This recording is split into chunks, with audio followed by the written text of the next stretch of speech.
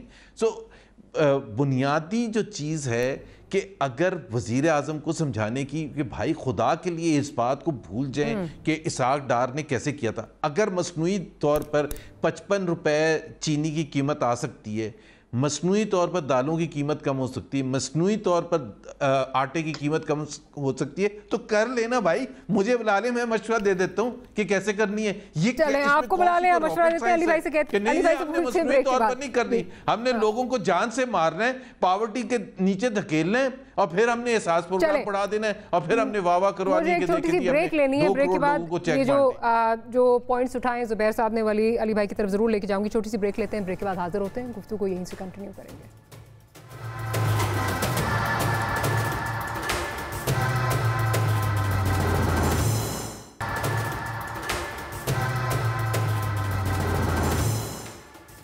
Welcome back after the break. بھلے علی بھائی نے جو ہے وہ بات نہ سنی ہو, رضا باقر صاحب کا جو بیان ہے کس تناظر میں دیا گیا ہے, لیکن آبویسلی اس پہ شور بہت زیادہ مچا ہوا ہے, پارلیمنٹ میں بہت شور اس پہ مچا. اس پر خواجہ آصف صاحب کیا فرما رہے ہیں, ذرا وہ سن لیتے ہیں. گورنر اسٹیٹ بینک جو ہیں وہ اس قسم کے بیانات دیتے ہیں. ابھی تو ہم نے ان کو پی ایس سی میں بلایا تھا, پوچھا تھا کہ یہ ہاٹ منی جو آئی ہے ان کا بتائیں. 13.25% لوگوں کو انٹریسٹ دیا فیوریبل ریٹ کے اوپر, دوبارہ پیسہ باہر چلا گیا. کن لوگوں کا پیسہ تھا $3 بلین, یہ کسی کو نہیں پتا. انہوں نے کہا یہ سیکرٹ ہے. لوگ جو ہیں پہلے انہوں نے بیڑا گر کیا ایجپٹ کا, اب پاکستان کا بیڑا گر کر رہے ہیں. یہ لیکوڈیٹر ہیں آئی ایم ایف کی طرف سے پاکستان کے آئے ہوئے, ہمارے ملک کو دیوالیہ کر رہے ہیں اپنی مانیٹری پالیسیز کی وجہ سے. یہ باہر چلے جائیں گے. اچھا علی بھائی, کیا یہ لمحہ فکریہ واقع نہیں ہونا چاہیے کہ ایک آدمی جس کے پاس اتنا امپورٹنٹ پورٹ فولیو ہے, وہ اس ملک کے جو 50 لاکھ ہاؤس ہولڈز ہیں جو اوورسیز سے منسلک ہیں, وہ اس کی انٹرسٹ تو واچ آؤٹ کر رہا ہے, لیکن جو 3.5 کروڑ ہاؤس ہولڈز ہیں ان کے انٹرسٹ جو ہیں وہ اس کی ترجیحات میں شامل ہی نہیں ہے, اور بڑے کنوینئنٹلی وہ اس سے نکل جاتا ہے. وہ کوئی بات اس کی کوئی پوچھ گچھ ہی نہیں ہے. کیا آپ بلا کے آپ کو پوچھنا نہیں چاہیے, کیونکہ الزامات تو بہت زیادہ ان پہ لگ رہے ہیں, مصر ماڈل جو ہے وہ فالو کر رہے ہیں, ڈبو جائیں گے, بھاگ جائیں گے, کیا کہیں گے اس پہ؟ نہیں, وہ آئیں گے تو ظاہر بات چیت تو ہوگی. میں اصولی طور پہ جو ہے اختلاف رکھتا ہوں خواجہ صاحب کی بات سے. اس کی وجہ یہ ہے کہ یہ بالکل جو بھی ہم نے انٹرنیشنل اداروں کی بات کی ہے یا کچھ ایک کانسیپٹ ہے دنیا میں, فائنینشیل ہٹمن کا بھی ایک کانسیپٹ ہے. اکثر اس کے حوالے سے خان صاحب بھی بات اپوزیشن میں کیا کرتے تھے, لیکن وہ اس ملک کے ڈیفنس منسٹر بھی رہے ہیں, energy minister for energy and power بھی رہے ہیں خواجہ صاحب, اور میرے خیال میں شاید فورن منسٹر بھی رہے تھے, پرابلی مجھے یاد نہیں ہے, لیکن آئی تھنک رہے تھے, لیکن ڈیفنس منسٹر رہے ہیں. اب Pakistan not a banana republic, اس کی کوئی اتنی کمزور بنیادیں نہیں ہیں کہ کوئی جو ہے آ کے اس کو اس طرح سے بٹھا دے گا, اس کی قرقی کرا دے گا, ایسا نہیں ہے. آپ پالیسیز پہ بالکل کرٹیسزم کریں, جس طرح ابھی ان کا بیان آیا ہے رائٹ ہے, آپ کو بھی رائٹ ہے, خواجہ صاحب کو بھی رائٹ ہے, ہم میں سے بھی بہت سے لوگوں کو اس پہ دو رائے ہوگی.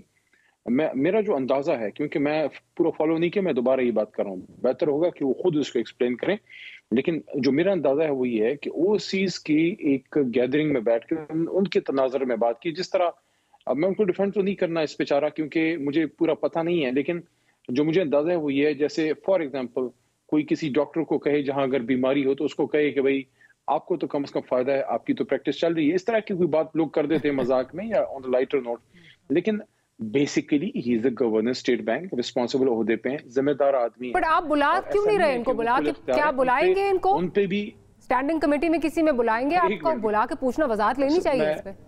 میں عرض کرتا ہوں وہ پاکستان سے اسحاق ڈار صاحب کی طرح خدا نخواستہ ایبسکانڈر نہیں ہے. انگریزی میں بول لیتا ہوں, اردو میں بولوں گا تو ہمارے بھائی زبیر صاحب کو بڑا برا لگے گا. ایبسکانڈر کی اردو یہ سمجھتے ہیں, تو اسحاق ڈار صاحب کی طرح ایبسکانڈر نہیں ہے, فیوجیٹو فرام لا نہیں ہے, وہ باہر گئے ہیں, آ جائیں گے ہفتے ایک میں, کل پرسوں میں آ جائیں گے. تو ظاہر ہے پھر ان سے بات بھی ہوتی ہے، خان صاحب بھی سوال کریں گے، ضرورت محسوس کریں گے، لیکن اگر یہ لوگ ہمارے اپوزیشن کے دوست چاہتے ہیں تو ان سے سوال کریں.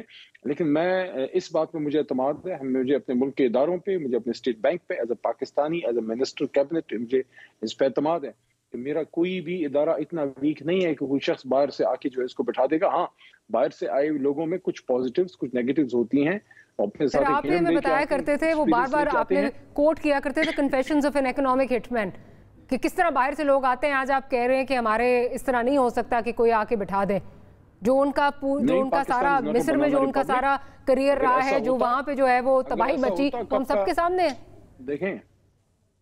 دیکھیں اگر ایسا ہوتا تو کب کا یہ لوگ اس ملک کو جو ہے کچھ لوگ بیچ کے کھا چکے ہوتے. یہاں پہ بڑی مجھے زبیر صاحب بات کر رہے تھے، میں ان کی طرح کوئی اکنامک ایکسپرٹ نہیں ہوں، لیکن تھوڑی بہت کامن سینس میں بھی رکھتا ہوں. اگر یہ سمجھتے ہیں واقعی کہ بوروئنگ کر کے مارکیٹ میں ڈالر پھینک کے فورن ایکسچینج ریزرو جو ہے اس کو گھٹا کے آپ اپنے ملک کو ایک طرح سے اکنامک معاشی دیوالیہ نکال کے صرف کچھ عرصے کے لیے پالیٹکس کے لیے تاکہ آپ کا ووٹ بینک خراب نہ ہو، آپ روپے کو آرٹیفیشلی ایک ببل میں رکھتے ہیں. اگر میں ایک لمحے کے لیے ان کا یہ آرگومنٹ مان بھی لوں کہ چلیں آپ کی خاطر میں یہ مان لوں کہ ٹھیک ہے یہ اچھی پالیسی ہے، تو اگر یہ اچھی پالیسی ہے تو محترم پھر 5 سال میں 4 سال بعد آپ نے چینج کیوں کی؟ اسحاق ڈار صاحب جب ملک سے فیوجیٹو ہو گئے، اردو میں اس کو فراری کہتے ہیں، جب ملک سے نکل گئے تو مفتاح صاحب کو جب آپ نے رسپانسبلٹی دی ابھی پروگرام میں لے کے آئیں، کیا مجھے مفتاح صاحب یہ کہہ سکتے ہیں کہ کوئی ایک وجہ بتا سکتے ہیں کہ کیوں انہوں نے اسحاق ڈار صاحب کی اس پالیسی کو ریورس کر دیا اور اس کو مارکیٹ کے فلیکسیبل ایکسچینج ریٹ پہ لے کے آ گئے؟ اگر وہ اتنا ہی اچھا تھا تو دیکھیں میاں صاحب بے شک اس وقت وزیر اعظم نہیں تھے، شاہد صاحب تھے، لیکن شاہد صاحب کہاں سے فون کال لیتے تھے سب کو پتا ہے. وہ رائیونٹ کی اس پہ بیک اینڈ کال پہ آتے تھے، ان کو آنا بھی تھا، ان کے لیڈر میاں نواز شریف تھے. تو میاں صاحب ملک کے اندر تھے اس وقت، وہ بیماری کا وہ جو ہے نا سارا حساب کتاب کر کے نکل نہیں گئے تھے. جواب لے لیتی ہوں. اور جو ہے اور مسلم لیگ نونی کی حکومت تھی.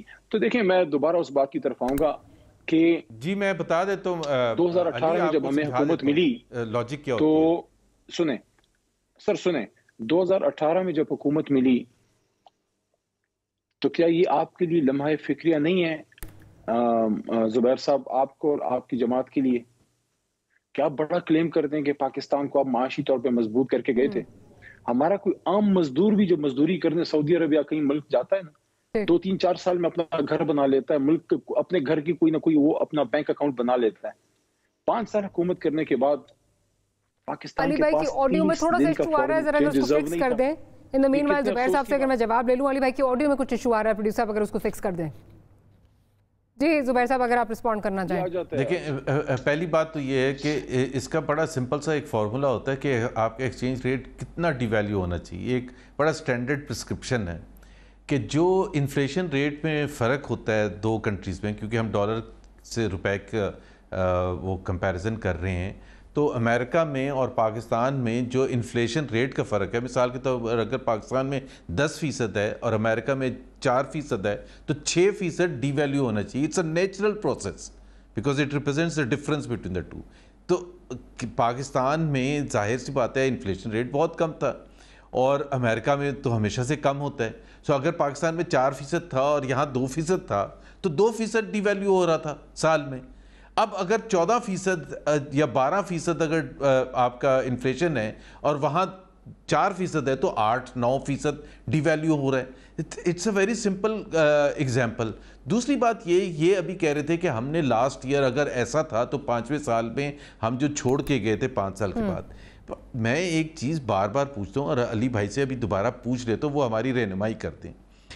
ہمارا جو یہ کہتے ہیں نا ہمارا جو کرنٹ اکاؤنٹ ڈیفیسٹ تھا وہ ہم بہت خراب چھوڑ کے گئے تھے. باقی ساری چیزیں اچھی چھوڑ کے گئے تھے. ٹیکس کلیکشن ریکارڈ لیول پر چھوڑ کے گئے تھے. انفلیشن ریٹ کم چھوڑ پر گئے تھے. ان امپلائمنٹ ریٹ کم ہم نے کر دیا تھا. پاورٹی میں 2 کروڑ لوگوں کو نکال کے غربت کی لکیر سے اوپر لے کے آ گئے تھے. یہی ہوتے نا اشاریے سارے.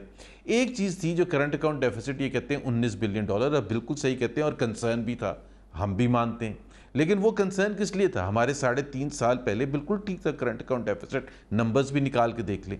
لاسٹ 1.5 سال میں جو ہم نے قوم سے وعدہ کیا تھا کہ ہم نے بجلی کے کارخانے بجلی لے کے آنی ہے اور اس کارخانوں کے لیے پلانٹ اینڈ مشینری لے کے آنی تھی، جس طرح LNG کے جو پلانٹس ہیں جس سے سستی بجلی آج بھی پیدا کر رہے ہیں سب سے زیادہ، تو یا کول فائرڈ پاور، ایک قوم کو انڈسٹری کو بجلی دینے کے لیے ہمارے ظاہر سی بات ہے ڈالرز زیادہ باہر جانے تھے، وہ ایک شارٹ ٹرم فینومینا تھا. ہم نے یہ فیصلہ کیا کہ بجلی ہونی چاہیے. یہ کیا کرتے؟ یہ نہ لگاتے وہ بجلی کے کارخانے، یہ کیا کرتے بتاتے؟ یا تو ہمیں سمجھا دیں کہ یہ جب کہتے ہیں کہ ہم 19 بلین ڈالر چھوڑ کے گئے تھے، 19 بلین ڈالر میں سے 15 بلین ڈالر لاسٹ ایئر کا تھا، آپ بتا دیں آپ کیا کرتے؟ ہم نے تو LNG کے پلانٹس لگائے، ہم نے کول فائرڈ پاور پلانٹس لگائے، سی پیک کے پروجیکٹس ہم مکمل کر رہے تھے. آپ کیا کرتے؟ آپ کیا اندھیرے میں رکھتے؟ اور اس کا بجلی آنے سے کوئی فائدہ نہیں ہوتا، اس کے جو لانگ ٹرم چلے میں جواب لے لیتی ہوں علی بھائی سے، پھر بریک کی طرف جانا ہے. جی علی بھائی. دیکھیں دو باتیں کروں گا. آج فائنانس ڈویژن ظاہر نہیں تھے ملک میں، شوکت صاحب تو ان کی جگہ میں ریپرزینٹ کر رہا تھا، سوالوں کے جواب دے رہا تھا.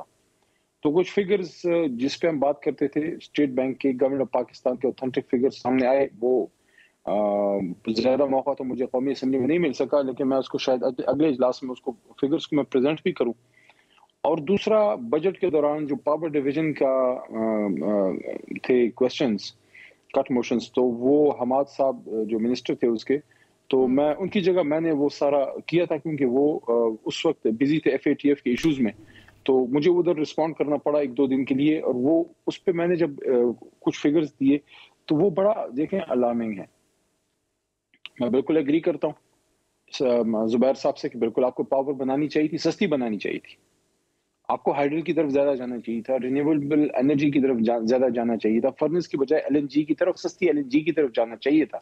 جو آپ کلیم کرتے ہیں کہ آپ گئے بھی، لیکن فرنس از آلویز ایکسپینسو، لیکن LNG کی طرف آپ نے جو اس وقت کانٹریکٹ کی آپ نے مہنگے کیے.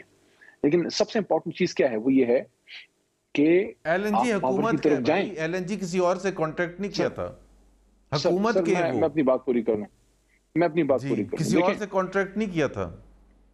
جی یا آپ بات کر لیں یا میں کر لوں. دیکھیں نہیں، میں نے کہا گھر کا خرچہ نہیں، LNG تو حکومت کی تحویل میں ہے.